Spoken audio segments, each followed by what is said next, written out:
please, allow me to show you something. Welcome to another episode of One Great Hand. Or as we're subtitling this one, One Great Hand and one that went really quite badly wrong on a number of levels. Catchy, eh? This time we're joined by England international Tom Townsend, who's going to tell us about some recent experiences at the European Teams event in Madeira. Hi Tom, so I gather you're recently returned from Madeira and the European Teams. How did it go there? It was a disappointing 10 days for England teams, I'm afraid. We were in a qualifying position. That's top 8 with a few rounds to go, but faded and finished 12. Oh, that's a shame. But you have a couple of good tales to tell from the event. Yeah, a couple of hands I'd like to show you and a few things to say. Great. So do you want to set the scene in terms of the first hand and tell us who you were playing and so on? Right. The first hand, this was from our best match of the tournament, about round 4 or 5 against Italy. We had a big win against the old enemy. And we were playing the young Italian pair, names escape me at the moment. Is that Mano and DiFranco? Or? That's right.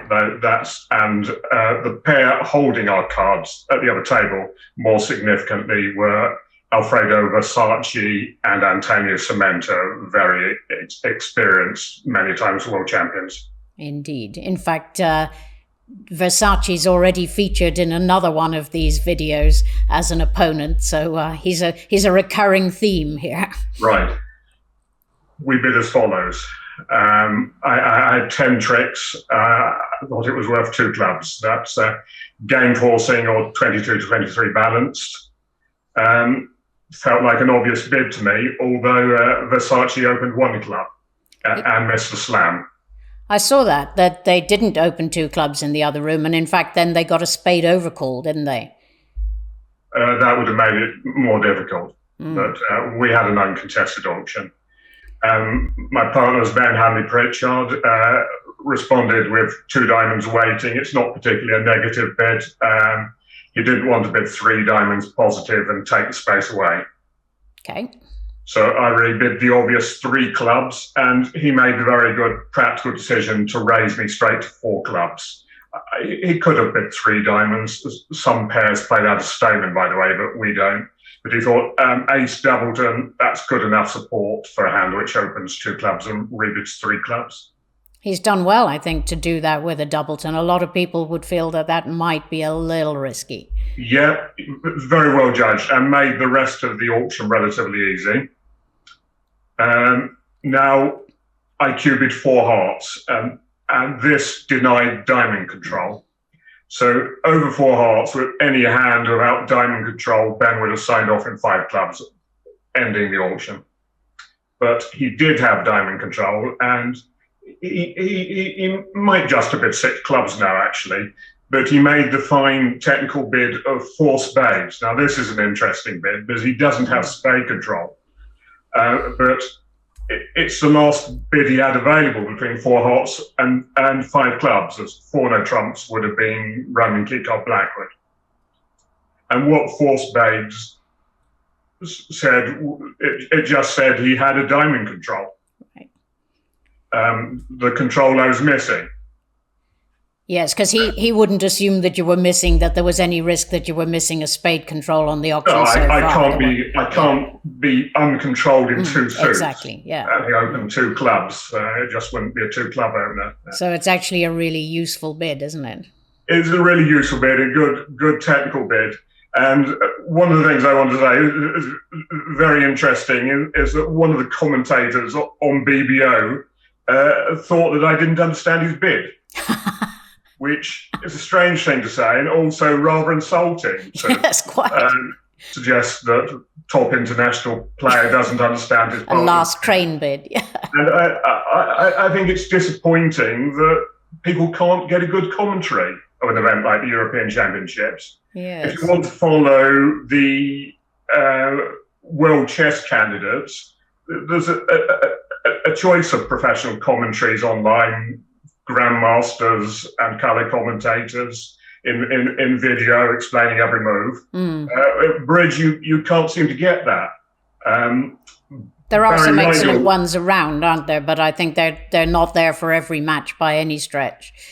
No, the quality of commentary on BBO is variable, and it's only text commentary. It's not video commentary. Which seems a shame. Barry Rigel was actually in Madeira commentating on Viewgraph, the European Bridge League. I don't understand why his commentary wasn't broadcast on the net for everyone to. But I don't know how the high-level game can promote itself when people can't watch it properly. Yeah, maybe there are lessons to be learned for future events. Yes. Did you email the guy to say, dude, I understood? No, I mean, he's, on the whole, he's quite a good commentator. I don't really have a bone to pick with him personally, but it's wrong. It's wrong to think I didn't understand my partner's bid, but I did have a decision to make. Let's get back to the point as to whether to bid 5 clubs and 6 clubs. But I was missing 2 key cards, and Ben didn't have to have a key card, and his diamond control might only have been the king. So would you not, being able to see controls everywhere now, be able to bid for no trump as key card? The problem with that is that we're playing 1430 responses. So if he had no key card, his response would have been 5 diamonds. That would have got us too high. Of course, then you'd be in slam regardless. That's something I quite often find myself forgetting. And suddenly thinking, oops, I'm in 6. There are good hands for both methods, but that's just what we play. Yeah. When that happens, you just always know that your left-hand opponent is the one in possession of 2 aces and the double card is about to hit the table. So after a few seconds, I understood that I bid my hand and 5 clubs was enough. And it was important. It didn't take me too long to make that decision. If I thought for 3 minutes and then signed off, it would have put my partner under ethical pressure. Yeah. But I bid 5 clubs in decent tempo, and Ben had a fair bit to spare. He had the king, queen of diamonds, not just king.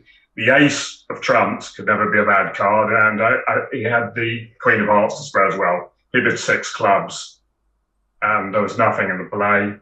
I lost a diamond, 11 imps to England. I noticed, on going back briefly to the BBO commentary, that they described Ben's bid as a bit of a punt. Would you agree with that? Well, that's just uninformed. Because he actually has, as you say, got extra values that you wouldn't necessarily expect him to have. Right. I think his 6 club was automatic. But I don't want to be too harsh on the commentators. They're unpaid and they have to work things out on the spur of the moment. They don't have half an hour to think about what they're going to say. So yeah, it's a tough sometimes job. they're wrong, a lot of the time they're right. And players make bad errors, ourselves included. Commentators are allowed to too, aren't they? So Absolutely. So the play was pretty straightforward, as you say, but a great swing generated by the auction. So well done. And very satisfying to outbid the Italians. Yes. Because slam bidding is an area in which they're traditionally strong. Excellent. Good stuff. So tell me about the other hand. Right. This was a 3-no trump hand we defended against Lithuania. I opened 1 heart in 3rd seat. We normally play 5-card majors, but at 3rd seat I made an exception with my ace, queen, 10, X, because I wanted the lead. It was a tactical bid. And they bid to 3-no trump. Ben led the 8 of hearts, covered with a 9. Now, at this point, I didn't know what was going on in the minor suits, so I just put the 10 in. Okay. Declarer Ericus Viniconus took the king of hearts and laid down the ace of clubs. And now, if I follow with a 10, he's just going to continue with the king, dropping my queen, and make his contract 4 spades, 4 clubs, and a heart. So I took my only chance, which was to drop the queen of clubs under the ace, which I think actually is a play almost every player in the tournament would have found, but it was nice to find it anyway. And Erica's continued with small club, and I didn't have to sweat for too long. He quickly finessed the 9. So I won my 10. I was happy with that, but still wanted to find the right continuation.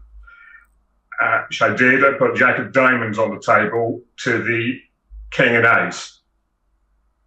Now, it went a bit wrong. I think maybe my forced card confused my partner as well. He returned a club. He may have thought I had the King of Clubs, but things were still in hand. But so we were going to get it 1 off rather than 3, not a disaster. But now something strange happened. So Declarer took the club in dummy, on which I discarded my spare heart on the Jack of Clubs. And Declarer played a spade and cashed his 4th club, to which my partner followed. And then nothing happened for a very long time. And so I was waiting and waiting. I don't believe in interrupting my opponent when it's turn to play. And I looked at the clock to my left, and the minutes were ticking down. And 10 minutes passed, nothing happened. 20 minutes, Really? nothing happened. And then the director came over and said, "Do you realise it's your turn to play?"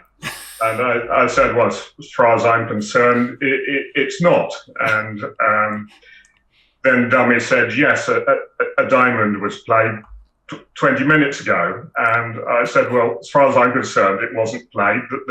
The card's still in dummy.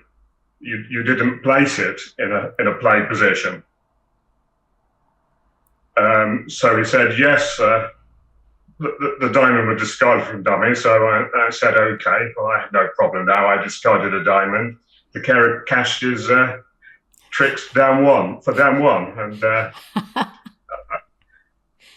I believe the director offered my partner some tissues in case he wanted to cry after that experience. So, he known he'd done the wrong thing playing a club back. He must have been sweating. sweating for Must have 20 been minutes. feeling horrible. So that was the worst 20 minutes of the championship. Thank you so much for doing this, and hopefully we can get you back to talk about another great hand in the future. Okay, thank you, Sue. Many thanks, Tom. Bye. Bye. Bye.